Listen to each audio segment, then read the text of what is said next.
Since I'm being censored, I decided to just add something on with it. That way it will not continue trying to censor, hopefully. And is Baal Berith.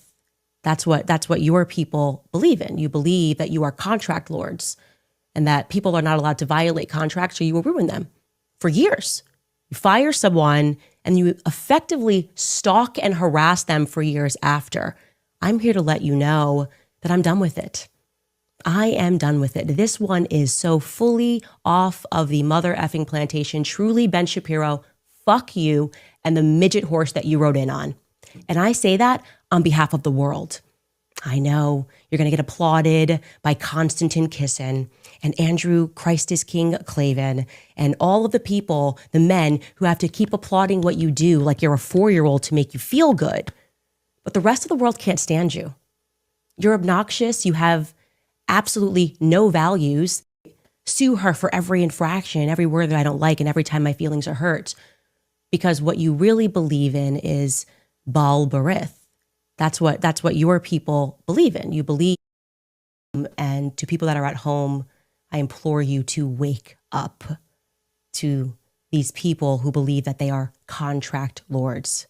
I challenge Black Americans to wake up to your true history because your quarrel is not with white men, okay? Wake up to who publishes these books and keeps us warring with one another. Christians versus Christians, right? Christians versus Muslims. Wake up and learn the true history of slavery because that wasn't exactly a white men sport, okay? Jewish people were the ones that were trading us. Jewish people were in control of the slave trade. They've buried a lot of it, but it's there and you can find it.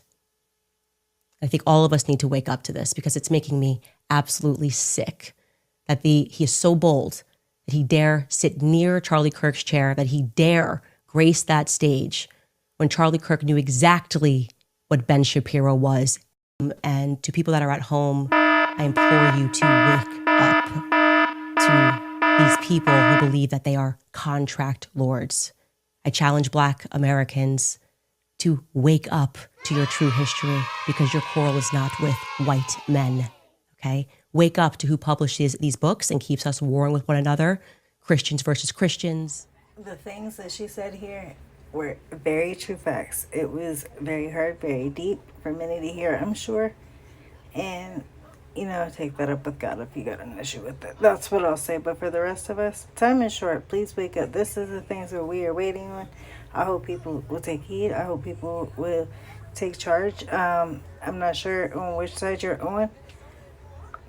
My side, people, everybody should be repenting. That is first. Everybody in the world needs to repent. You need to have your ancestors repent as well. Or you need to repent for your ancestors. Sorry, your ancestors are past. You need to repent for your ancestors as well. I try to repent for every person from the beginning of man to whoever the ending will be. Men and women. So it doesn't hurt. That's all I'm going to say. Time is short. Please, we're waiting. The Lord's coming soon. The Great Awakening. The Great Exodus, the greater Exodus coming from the four corners of the earth.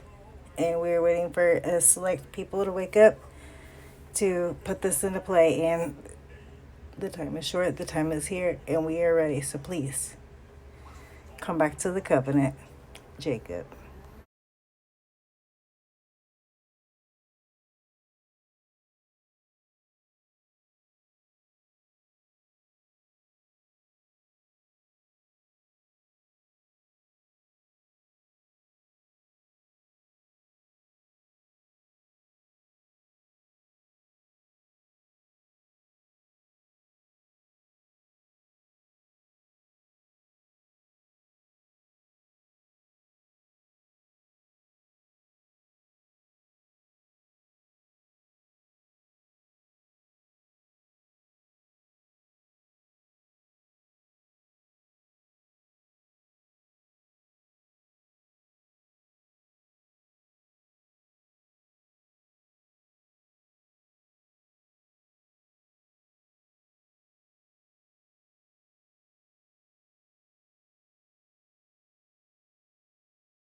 Go Max. Yeah. As we black and beautiful and stays beating them at every turn. I'm so glad that you spoke up about the racial element of this. You're a role model to us black women everywhere. Candace, go Max. Yeah. As we black people, just gotta learn your history, man. You gotta learn once you the minstrel shows, who's behind the minstrel shows, and the truth behind the Jim Crow laws, and who.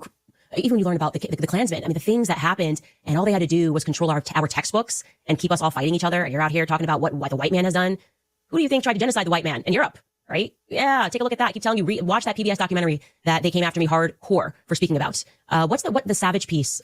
Yeah, those are your ancestors, guys. Yeah, you are European, like white Europeans. These are your ancestors. And with propaganda, they basically mow the law and they get you as white men to sign up and agree to murder white men on the other side of the world. It's white men murdering white men, and for different reasons being propagandized.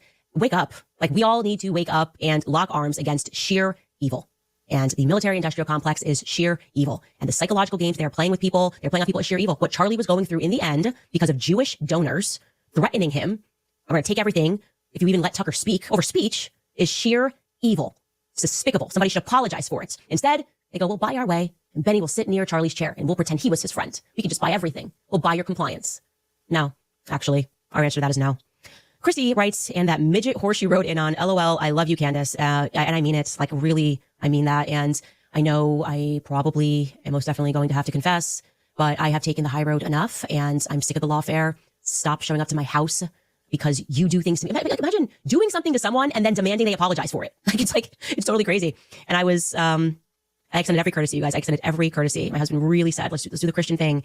But I realized you can't really do the Christian thing with people that hate Christ. It doesn't work. The Christian thing doesn't work with people who hate Christ. So if you're a good Talmudic Jew, as he always says he's a Talmudic Jew, you will understand once you get what's in that Talmud, exactly what he means, exactly what he thinks about you. It's important that you understand that. 8 birds. Oh, sorry. People who are just trying to leave your company after they're fired. You fired me. Like, let me go. Like, please let me go. Stop telling people you're chosen. You are not chosen to do shit except within the synagogue of Satan. Clearly, because everything you do is the manufacturing of lies, bullying, getting people to write articles, smearing, libeling. Yeah, it's pretty explicit what kind of people engage in that sort of stuff. So anyways, let me stop telling you guys how I really feel. AU Basri writes, damn, let her cook. Nam writes, I might not be rich, but this is for the joy you gave me for calling out Mini Benny out for his Napoleon complex. I haven't had a laugh that good in a while. Thank you. Go Max, stay Max. Guys, this isn't even the tip of the iceberg in terms of what that man has put me through, because I survived. Like, literally, it's like, that's why I say it's a slave owner mentality. It's very obvious that that's what it is. Why are you hosting 300 people to fire someone? What is that? Here's what she did wrong. Here's what she did wrong. And I'm just like the one who doesn't even flinch, because literally F you. Yeah, literally F you. I don't care. Stop. Kanye was right. He was totally right. That's why he burned down his life, and said I'd rather rebuild it than let you own 1 ounce of it. And when you do rebuild it and they don't own it, well, then you get into a scary territory. Right? You get into a scary territory, because what they are willing to do to take when they can't earn it, it's very scary. History tells us and shows us. A KXH, he works for the Daily Wire, and he had a beard. And that was the thing that he kept saying to me, as this guy had a beard. He's around 37. Anyways, I sent him the picture of Cabot Phillips, and he says, yes, that's the person. It is Ben Shapiro. Okay. Didn't like Charlie. You're telling me he's just obsessed with defending the honor of his widow? No, he's fearful. He's fearful of something about Erica Kirk. He just keeps calling out Erica Kirk on stage, demanding allegiance to Erica Kirk. Who are you? Actually, who are you? Why are you in this conversation? Why were you so quick to say that you would pick up his bloody mic and carry on? And didn't you just fire half of your force that was involved in Daily Wire Kids, only to then drop $1 million on Charlie's show? Again, weaseling your way into the chair when you weren't invited to go on there, but Matt Walsh was, because that's what you do. You wheel and deal behind the scenes to make people think that you're liked. It's embarrassing, really, Ben. It's truly, honestly embarrassing. Why are you not embarrassed to be alive? I don't understand it. Anyways, so his general demeanor is starting to make me think that there's something there, right? The Fort Huachuca thing, it's definitively compelling, I would say. I am learning also that Fort Huachuca has ties to Liberty University, and that you can attend classes there and achieve your degree at Liberty University, still working to verify that. But Mark, on the people who don't agree with you, and that you shouldn't immediately resort to shut up racist. That is Charlie Kirk's true legacy, and that is Charlie Kirk's true friend, just as I was and am and will continue to fight and ask questions about who killed Charlie Kirk. And to people that are at home, I implore you to wake up to these people who believe that they are contract lords. I challenge Black Americans to wake up to your true history, because your quarrel is not with white men. okay? Wake up to who publishes these books and keeps us warring with one another. Christians versus Christians, right? Christians versus Muslims. Wake up and learn the true history of slavery, because that wasn't exactly a white men sport, okay? Jewish people were the ones that were trading us. Jewish people were in control of the slave trade. They've buried a lot of it, but it's there and you can find it. I think all of us need to wake up to this, because it's making me absolutely sick that he is so bold that he dare sit near Charlie Kirk's chair, that he dare grace that stage when Charlie Kirk knew exactly what Ben Shapiro was and will always be. So again, on your belly, Ben Shapiro. We'll be back after the break. All right, you guys, when they double down on abortion, you know that we have to double down on supporting life through our partnership at Stanger. You're obnoxious. You have absolutely no values that exist outside of the Talmud. You describe yourself as a Talmudic Jew, and I've learned what's in that Talmud, and I encourage other people at home to learn what is in that Talmud so that you know what Ben thinks of you, because he doesn't just hate me, he hates you too, white men. He hates all black people, okay? If he's following the rules of the Talmud, I mean, when I say hates, they think that we're animals, that they have a right to own us, that they have a right to make us worship them, that they have a right to lie to us, that they have a right to sue us and take everything that we have, that they have a right to deceive us, that they have a right to treat Charlie the way that he treated Charlie while he was alive, only to then try to defraud the population into thinking that he is somehow a part of his legacy, that he somehow cared about Charlie Kirk and cares to protect the people that are working at Turning Point USA. Goodbye, Ben. Goodbye. The question is, how much more money is Ben Shapiro going to spend to make people think that he's popular? How many more articles is his father going to write under a pen name, Hank Berrien of the Daily Wire, under the pen name Hank Berrien, as he wrote while Ben was at Breitbart, before he turned his back and betrayed them too, because that is his nature. He's one of these belly creatures, sliver on. The question is, how many more weeks and years do we have to keep pretending like Ben Shapiro? I have put up with the pettiness of even suing me because I interviewed a USS Liberty survivor who mentioned your name, as you pretend that you care about free speech and debate. I've put up with a lot of it, but today I draw the line. I draw the line with this miserable imp when it comes to Charlie Kirk, okay? Don't try me on this, but you keep trying me on this. You are an imposter, Ben. You're an imposter. You pay to pretend that you're friends, that you have a right to be on that stage because you get donors to pressure people, because you know Jewish people who can threaten to take money, or you say, I'm going to do an advertising spend. Here's $1 million. I'm sorry, you're dead. The entire world knows that you are an imposter. We should look into who profits off of pornography. Genocide is always wrong, no matter which country calls for it, whatever. What was controversial about anything that I say? Now, I'm again wanting you to, these are my crimes.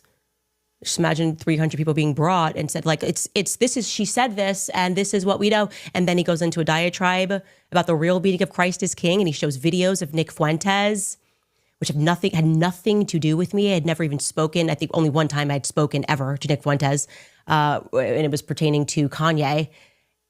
Yeah, that was it. But I'm showing you this because it's important for you to understand that this has never stopped. I want you to imagine his audience just went kaput. People just stopped watching his podcast because he was screaming at Americans that we needed to prioritize Israel, and people just didn't feel that way. Okay, it's not our country. I'm sorry that happened to you, but why do Americans need to be screamed at about what's happening in the Middle East? Anyways, throughout this time, Brian Mast was wearing an IDF uniform in Congress, and he basically said that there's no such thing as an innocent Palestinian life. And when I saw this, as shared by Yashar Ali on X, I responded and I said that genocidal language, no matter who shares it, is always wrong. Genocide is always wrong is what I tweeted, and this caused an emotional breakdown amongst people who support Israel. I didn't think that was a controversial statement. I thought that was sort of what we all believed in. Genocide is always